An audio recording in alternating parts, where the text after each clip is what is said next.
20 साल तक झारखंड में भारतीय जनता पार्टी नीति सरकार की नेतृत्व में सरकार चली और ये लोग 20 साल तक लगातार भैया दोहन करते रहे। आज 4 वर्षों से हेमंत सोरेन की सरकार है और हेमंत सोरेन ने 4 वर्षों में जो लंबी लकीर खींच दी है उसको पाट पाना इनके लिए असंभव है। ये लोग पुनः किसी तरह से इन प्रकार इस सत्ता को हासिल करना चाहते हैं कि फिर से हम झारखंड को लूटने का काम करें। आयातित लोग जो राष्ट्रीय प्रवक्ता भारतीय जनता पार्टी के जो प्रवक्ता हैं उनके जैसे आयातित लोग यहाँ पर आ करके और यहाँ की जमीन को लूट खसोट करना चाह रहे हैं। यहाँ के लोग जंगली हैं, वनवासी हैं या आदिवासी हैं, यहाँ के चाहे वो मूलवासी हो या आदिवासी हो, सारे जंगली हैं। ये बाहरी लोग जो यहाँ पर आए हैं जिनका सिर्फ और सिर्फ एक ही काम है कि यहाँ पर भैया दोहन करना। झारखंड अलग राज्य जो है कोई दान में या समझिए कि ऐसे ही कोई यूं ही नहीं दे दिया, इसके पीछे बहुत बड़ी कुर्बानी की कहानी है। 18वीं लोकसभा चुनाव का घोषणा हो चुका है और देश की तमाम राजनीतिक पार्टियां अपने अपने तरीके से जो है चुनावी मैदान में लग गई हैं और मतदाताओं को भी लुभाने की हर संभव कोशिश की जा रही है। लेकिन झारखंड की जो राजनीतिक सियासत है वह अन्य राज्यों की अपेक्षा जो है वो बहुत इतर है। इसलिए भी इतर है क्योंकि झारखंड की उपज आंदोलन की कोख से हुई है। इस झारखंड अलग राज्य को पाने के लिए कई झारखंड के नौजवानों ने अपनी प्राणों की आहुति दे दी। कई महिलाओं के साथ जो है कई प्रकार की यातनाएं हुई। उन महिलाओं को कई प्रकार के दर्द और पीड़ा भी जो है झेलना पड़ा है। कई घर जो है वह सुनी हो गई, कई महिलाओं के मांग सुनी हो गई, तो कई बच्चों के सर से पिता का साया छीन गया। इस तरीके के दर्द और पीड़ा जो है इस झारखंड प्रदेश की एक कहानी है और तब जाकर के 15 नवंबर 2000 को यह झारखंड प्रदेश अस्तित्व में आया। हमारे साथ मुश्ताक आलम है, झारखंड मुक्ति मोर्चा रांची जिला के अध्यक्ष है। ये जो बातें भारतीय जनता पार्टी कह रही है वह उन बातों को मुश्ताक आलम किस तरीके से देखते, क्योंकि मुश्ताक आलम का अगर मैं परिचय एकदम छोटा सा परिचय दूं तो झारखंड अलग राज्य के आंदोलनकारी रहे हैं। विश्व गुरु शिबू सोरेन के साथ जो है कहीं ना कहीं कदम ताल किया करते थे, तो इन्होंने झारखंड को बहुत करीब से देखा है। जब यह एकीकृत बिहार हुआ करता था उस दौर के भी झारखंड को देखा है और झारखंड अलग होने के बाद 24 वर्ष के झारखंड को भी इन्होंने देखा है। वनांचल राज्य की मांग करने के पक्षधर जो है भारतीय जनता पार्टी झारखंड में रही थी और जब झारखंड अलग राज्य की लड़ाई चल रही थी, झारखंड के लोग जब लड़ाई लड़ रहे थे, उस वक्त में उनके जो नेता थे वह झारखंड वासियों के ऊपर, झारखंड के जो आंदोलनकारी थे उनके ऊपर वो अत्याचार किया करते थे और वह वनांचल राज मांग किया करते थे। और अब जब 24 का लोकसभा का चुनाव है, वैसे वक्त में जो उनकी केंद्रीय प्रवक्ता की जो प्रतिक्रिया आई, जिस तरह से उन्होंने प्रेस वार्ता करके जो बातें कहा है कि भारतीय जनता पार्टी ने झारखंड प्रदेश बनाया है, भारतीय जनता पार्टी ही संवारेगी, गढ़ेगी, किस तरीके से इसको देख रहे आंदोलनकारी रहे हैं आप? देखिए, जब झारखंड अलग राज्य का आंदोलन चला करता था तो भारतीय जनता पार्टी और दूसरे लोग भी कहीं दूर दूर तक नहीं थे। झारखंड अलग राज्य की लड़ाई मरंगोंग के जयपाल सिंह मुंडा से, फिर होरो से, शिबू सोरेन के हाथों में आई और शिबू सोरेन ने सारे वर्ग के लोगों को, सभी धर्म के लोगों को लेकर के इस आंदोलन पर गति दी और हम लोग जब इस आंदोलन में कूदे तो ये आंदोलन इतना गतिशील हो गया था कि लोग अब हर कोने से, गली गली से लोग झारखंड अलग राज्य की बात करने लगे थे। और जब झारखंड अलग राज्य का जो आंदोलन है वो चरम सीमा पर था तो भारतीय जनता पार्टी के लोग जो हमें वनवासी कहा करते थे, झारखंड के लोगों को कि ये लोग वनवासी हैं, जंगली लोग हैं, वो अलग वनांचल राज का एक शिगुफा छोड़े थे। और ये लोग जब मतलब वो कहावत है ना कि नखून कटा के शहीद में गिनती का जो ये है वो ये लोग शुरू किया था। इन्होंने कभी कोई आंदोलन किया नहीं, हमेशा आंदोलनकारियों का विरोध करते रहे, चाहे वो गढ़वा का इलाका हो, रांची का इलाका हो, धनबाद का इलाका हो या जमशेदपुर का इलाका। कई बार कई तरह के झारखंड आंदोलनकारियों के साथ इनकी झड़पें भी हुआ करती थी। तो ये सब हम लोगों ने अपनी आंखों से देखा है। और जब झारखंड अलग राज्य हो गया तो झारखंड अलग राज्य जो है कोई दान में या समझिए कि ऐसे ही कोई यूं ही नहीं दे दिया, इसके पीछे बहुत बड़ी कुर्बानी की कहानी है। आप ये हिंदुस्तान की जब आज़ादी की लड़ाई हुई हुई तो आज़ादी की लड़ाई में बापू ने हिंसात्मक तरीके से आंदोलन किया, सुभाष चंद्र बोस ने हिंसात्मक आंदोलन किया, भगत सिंह ने प्राणों की आहुति दे दी और बहुत सारे देश के अनगिनत शहीद हुए, तब कहीं जाकर के भारत देश आज़ाद हुआ। और उसी तरीके उस आज़ादी को जब अंग्रेज भारत छोड़ करके जाने लगे तो अंग्रेज भारत छोड़ के चले गए। अब अगर वो अंग्रेज कहें कि हमने तुम्हें अलग देश दिया, तुम मेरी पूजा करो, मेरा सम्मान करो, तो ये कहीं से संभव है क्या? हिंदुस्तान ने आज़ादी कुर्बानियों के बदौलत ली थी। उसी तरीके से झारखंड अलग राज्य का आंदोलन शिबू सोरेन के नेतृत्व में, माननीय दिसम गुरु शिबू सोरेन के नेतृत्व में अलग राज्य का आंदोलन चला और बहुत सारी कुर्बानियां दी गई। उसके बाद झारखंड अलग राज्य ये लोग बाध्य होकर दिए और नवंबर 2020 को झारखंड अलग राज्य का जो सपना था वो हम लोगों का साकार हुआ। और सपना साकार होने के बाद 20 साल तक झारखंड में भारतीय जनता पार्टी नीति सरकार की नेतृत्व में सरकार चली और ये लोग 20 साल तक लगातार भैया दोहन करते रहे। आज 4 वर्षों से हेमंत सोरेन की सरकार है और हेमंत सोरेन ने 4 वर्षों में जो लंबी लकीर खींच दी है उसको पाट पाना इनके लिए असंभव है। ये लोग पुनः किसी तरह से इन प्रकार इस सत्ता को हासिल करना चाहते हैं कि फिर से हम झारखंड को लूटने का काम करें, जो यहाँ की जनता समझ रही है और ये होने नहीं जा रहा है। झारखंड मुक्ति मोर्चा का मतलब जमीन लूटो मोर्चा है, उसको किस तरीके से देखते? देखिए, झारखंड में झारखंड मुक्ति मोर्चा के लोग झारखंडी हैं, यहाँ के भूमिपुत्र हैं, इसलिए भूमिपुत्र के पास तो जमीन ऑलरेडी है, वो किसकी जमीन लूटेगा? वो खुद जमीन का मालिक है यहाँ का। और दूसरे जो लोग बाहर से आए हैं, आयातित लोग, जो राष्ट्रीय प्रवक्ता भारतीय जनता पार्टी के जो प्रवक्ता हैं, उनके जैसे आयातित लोग यहाँ पर आकर के और यहाँ की जमीन को लूट खसोट करना चाह रहे हैं, जो नहीं हो रहा है, इसलिए इस तरह की बातें कर रहे हैं। एक क्षेत्रीय पार्टी की सरकार यहाँ पर बनती है तो इन लोगों को यह बातें क्या हजम नहीं हो पा रहा है या फिर ये लोग पचा नहीं पा रहे हैं कि कोई आदिवासी का बेटा कैसे मुख्यमंत्री बन गया, आंदोलनकारी का बेटा कैसे मुख्यमंत्री बन गया? क्या लग रहा है इस? देखिए, ये तो इनकी चाल है। ये लोग यहाँ पर इस तरह का बात को साबित करना चाहते हैं कि यहाँ के लोग जंगली हैं, बनवासी हैं, ये आदिवासी हैं, यहाँ के चाहे वो मूलवासी हो या आदिवासी हो, सारे जंगली हैं। यहाँ के लोग राज करना नहीं जानते, राज करना हम जानते हैं। बाहर से लोग आए हैं सो लोग, और हमारे ही हाथ में राज को रहना चाहिए और हम राज के ये पर कब्जा करके और अपना भैया दोहन करते रहे। तो ये चीज इनकी मानसिकता में शुरू से लगा हुआ है। आप देख लीजिए, बाबूलाल मरांडी जी को जब मुख्यमंत्री बनाया गया था तो 2 साल के बाद कान पकड़ के उतार दिया गया, फिर बनाया गया अर्जुन मुंडा को, फिर उतार दिया गया, फिर तो इनका साजिश चलता रहा। ये हेमंत सोरेन जी को 5 साल करने नहीं देना चाह रहे हैं कि देखो ये भी हेमंत सोरेन भी तो पूर्ण बहुमत का था, ये भी तो यही से हुआ। लेकिन इन प्रकार ये लोग साजिश चलते हैं और सरकार को गिराने का भी काम करते हैं, जो इस बार सफल नहीं हुए।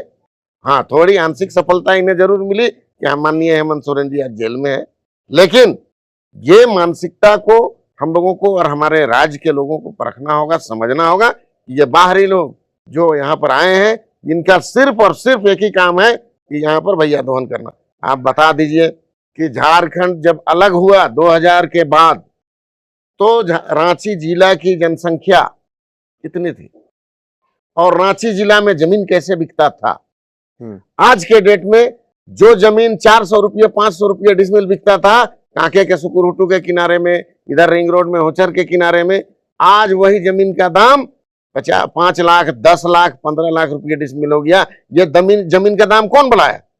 ये बाहरी लोग बढ़ाए, अधिक से अधिक दामों में जमीन खरीद करके यहाँ के लोगों को बेवकूफ बनाने का काम किया। आदिवासी 10,000 रुपया नहीं देखे, क्या आदिवासी इतने कमजोर है? वो क्या समझ रहे हैं आदिवासी? देखिए, जब आदिवासी का बेटा मर्सिडीज गाड़ी में घूमने लगा और उनके बगल में बैठने लगा, तो उनके जो तथाकथित लोग हैं जो भारतीय जनता पार्टी के, उनके कपड़े मैले हो गए। ये बयान आपने विधानसभा में हेमंत सोरेन जी का सुना होगा। हम्म। आप इन राष्ट्रपति जो हमारी हैं माननीय द्रौपदी मुर्मू जी, उनसे पहले कोविंद जी ये थे राष्ट्रपति, हरिजन थे। उनको जब मंदिर में प्रवेश किए तो मंदिर को धोया गया। कल परसों का बात है जब भारत रत्न अवार्ड देने की बात हुई और किस तरीके से एक आदिवासी महिला और वो भी भारत की पहली नागरिक सर्वोच्च शक्ति की मालकिन, उनको किस तरीके से खड़ा करके हाथ बंधवा करके खड़ा कराया गया। ये लोग हमेशा अपमानित करने का काम आदिवासियों को करते रहे हैं और करते रहेंगे। इनकी मानसिकता यही है। जिस तरीके से पहले जो हरिजन के जाति के लोग कुआं से पानी नहीं पी सकते थे, उनको दूर से ही फेंक करके कुछ भी दिया जाता था, जूता पहन करके वो उनके सामने से गुजरते नहीं थे। जो लोग बेटे की शादी में बेटा को घोड़ी में नहीं बिठा करके ले जा सकते थे बारात, और जब ले गया तो उसका गला तक काटने का काम लोगों ने किया है।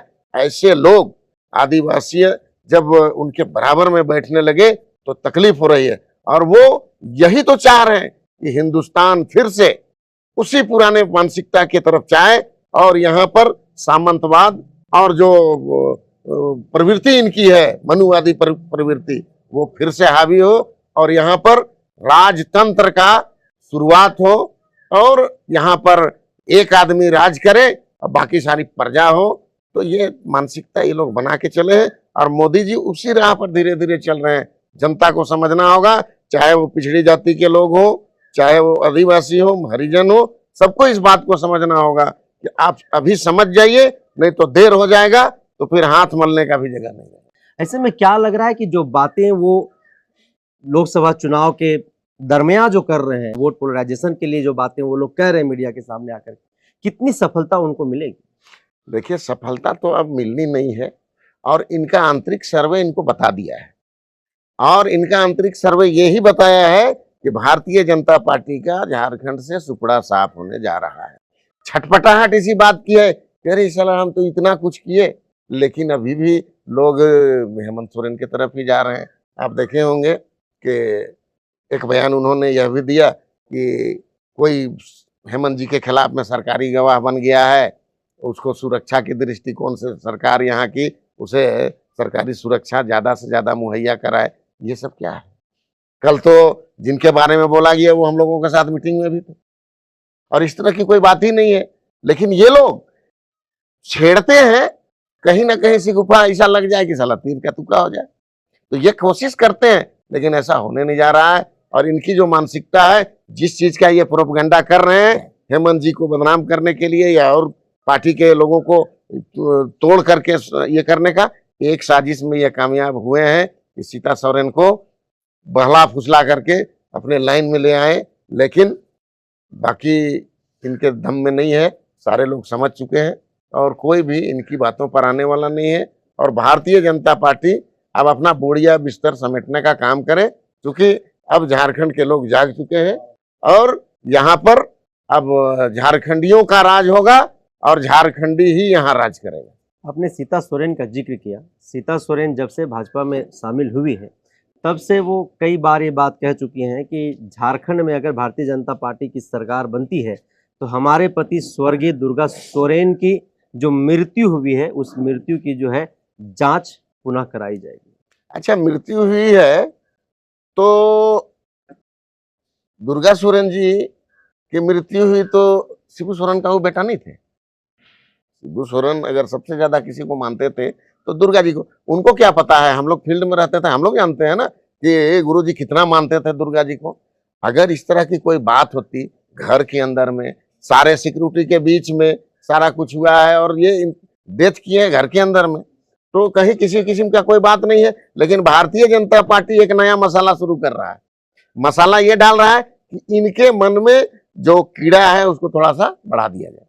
ये शक का कीड़ा जानबूझ के इसको परोसा जा रहा है कि कुछ कुछ बात आ जाए मैदान में, कि लोग कुछ कुछ बात बनाना लगे और थोड़ा बहुत इधर उधर वोटर हो जाए। लेकिन ऐसा कुछ नहीं है। सारे लोगों को मालूम है दुर्गा सोरेन गुरु जी के दिल में राज करते थे और वो बहुत मानते थे। और उनकी मृत्यु से गुरुजी कितने आघात लगाए उनको, वो उनको क्या पता है जो लोग दूर में रहते हैं। हम लोग सामने हैं, हम लोग जानते हैं कि गुरुजी धीरे धीरे अस्वस्थ होते चले गए थे उनकी मृत्यु के बाद। बहुत सारी परेशानियों का सामना उनको करना पड़ा था। हेमंत सोरेन की आवाज बनकर के कल्पना सोरेन झारखंड की मोर्चा को संभाल रही है, झारखंड का दौरा कर रही है। लोकसभा चुनाव के बाद झारखंड में क्या परिवर्तन लोगों को देखने के लिए मिलेगा सियासी सफर में? देखिए, अभी तो विधायक दल का हम लोगों का बैठक हुआ था 2 दिन पहले, और उसमें तय किया गया कि झारखंड में एक उलगुलान रैली किया जाए, जिसमें देश भर के बड़े नेता, जो गठबंधन, इंडिया गठबंधन के बड़े नेता हैं, वो आएंगे और एक कार्यक्रम, भव्य कार्यक्रम किया जाए, बड़ा कार्यक्रम किया जाए। तो विधायक दल ने तय किया कि 21 तारीख को प्रभात तारा मैदान में बड़ा उलगुलान महारैली का आयोजन किया जाएगा। और उसकी मीटिंग कल हम लोगों ने पूरे जिला के पदाधिकारियों को बुला करके किया था, और पहली बार कल्पना सोरेन उस मंच पर मौजूद रही और उन्होंने कार्यकर्ताओं के अंदर में जोश भरने का काम किया। और वो इतना जोश भरी है कि आपको 21 तारीख को प्रभात तारा मैदान में उनके नेतृत्व का करिश्मा दिखेगा। कल्पना सोरेन अब जब मैदान में आ चुकी है, साजिश के तहत हेमंत जी को जेल में बंद कर दिया गया, हेमंत जी जेल में भी रहेंगे, तो कल्पना सोरेन जब कार्यकर्ताओं के बीच में रहेगी तो लोगों को लगेगा कि हेमंत सोरेन हमारे बीच में है, और वो उसी जोश और खरोश के साथ और दुगने जोश के साथ अपने काम को करेंगे और पार्टी के जो दिशा निर्देश है उसको मानेंगे। और आने वाले समय में जब लोकसभा का चुनाव हो जाएगा तो विधानसभा का भी चुनाव होगा। और हम लोगों ने जो मांग किया था कि भाई कल्पना सोरेन को गांडे से प्रत्याशी बनाया जाए विधानसभा का, हम लोगों की बात भी मानी गई है और उनको प्रत्याशी बनाया जा रहा है, और वो भारी मतों से जीतेंगी। और वो हेमंत सोरेन जिस तरह से विधानसभा में दहाड़ते थे और विपक्षियों का ये करते थे, विपक्षियों को शांत करा देते थे अपनी बातों से, मैं समझता हूं कल्पना सोरेन भी विधानसभा में बैठेगी और विपक्ष के मुंह पर यह तमाचा होगा। जो 21 अप्रैल को आप लोगों का प्रभात तारा मैदान में जो कार्यक्रम होने वाला है, वह कार्यक्रम का मुख्य उद्देश्य क्या होगा? वहां से इंडिया गठबंधन क्या हुंकार भरेगी? क्योंकि सबसे पहले महाराष्ट्र में आप लोग रैली करते हैं, उसके बाद दिल्ली में करते हैं, अब आप लोगों की झारखंड में तैयारी है। आखिर झारखंड से क्या संदेश देने की कोशिश होगी आप लोगों को?